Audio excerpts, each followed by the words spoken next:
Students, Bind poem class 9th summary in Hindi 9th class की poem wind यानी हवा जिसका सारांश हिंदी में दिया गया है।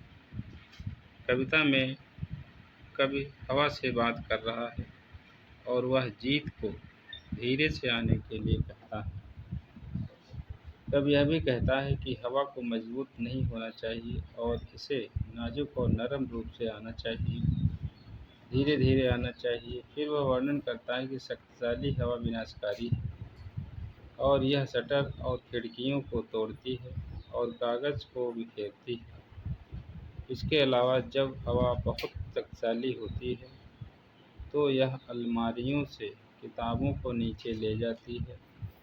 उसके बाद वह हवा से उसे होने वाले नुकसान को देखने के लिए कहता है। तेज हवा से कुछ नुकसान होते हैं। इसके अलावा जब भी हवा मजबूत होती है, तेज होती है, तो पौधे, बच्चे आदि सभी कमज़ोर चीज़ें भयभीत हो जाती हैं और कभी-कभी चोटिल हो जाती हैं, उनको चोट भी लगती है। कवि के प्रारंभिक भाग में कवि एक छोटे बच्चे के रूप में हवा का जिक्र कर रहा है। सबसे पहले उन्होंने हवा की यह धीरे-धीरे आती है, जैसा कि एक बच्चा करता है, उसके बारे में बताते हैं। बाद में हमें पता चलता है कि यह ऊर्जा हिंसा और विनाश से भरे युवाओं की तरह विनाशकारी भी हो जाती है। अगले पारे में उन्होंने लगातार जोर देने के लिए लिंग क्रम्बलिंग शब्द को दोहराया है कि तेज हवा के सामने सब कुछ गिर जाता है।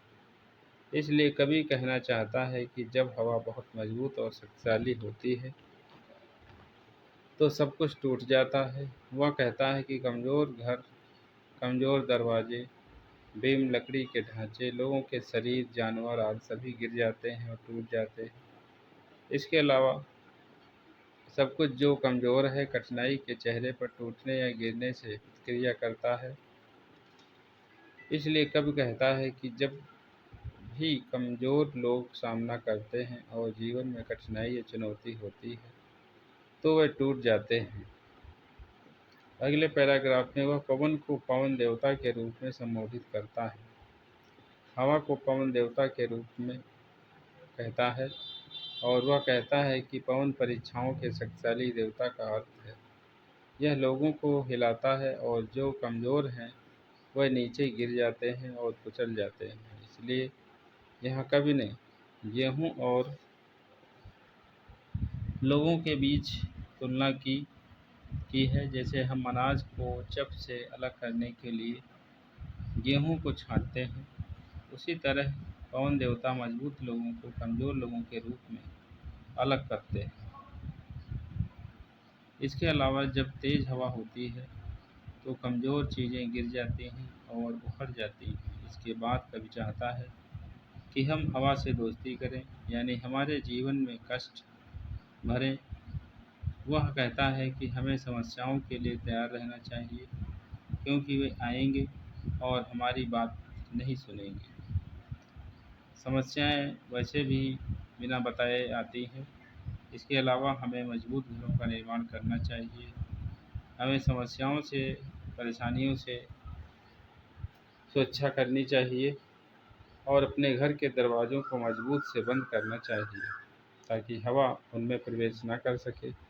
इसके अलावा कवि कहता है कि हमें इन चुनौतियों का सामना करने के लिए अपने दिल और शरीर को मजबूत बनाना चाहिए और जब हम चुनौतियों का सामना करने के लिए पर्याप्त मजबूत होंगे तो हम परेशानी महसूस नहीं करेंगे। वह हवा को एक कुर्सी पर रखता है और उसकी तुलना भगवान से करता है। कवि कहता है कि हवा एक देवता है और हम इसकी दैनिक प्रशंसा करते हैं। वह यह भी कहते हैं कि कमज़ोर हवा के कारण सब कुछ कमज़ोर हो जाता है। इसके अलावा सभी चीज़ें जो मजबूत होती हैं और मजबूत बनी रहती हैं। कवि हमें यह संदेश देता है कि हमें इन चुनौतियों का सामना करने के लिए खुद को शारीरिक और मानसिक रूप से मजबूत बनाना चाहिए। साथ ही जब हम उनके दोस्त बनेंगे तब हम खुश रहेंगे, जैसे वह हमें मजबूत और बेहतर बनने में मदद करेंगे, क्योंकि जीवन की चुनौतियाँ और कठिनाइयाँ हमें बेहतर बनाती हैं। इसके लेखक इसके लेखक भारती हैं। बिंड पोएम के लेखक भारती हैं, सुब्रमण्या भारती। इनका जन्म 11 दिसंबर को हुआ था 1882 में,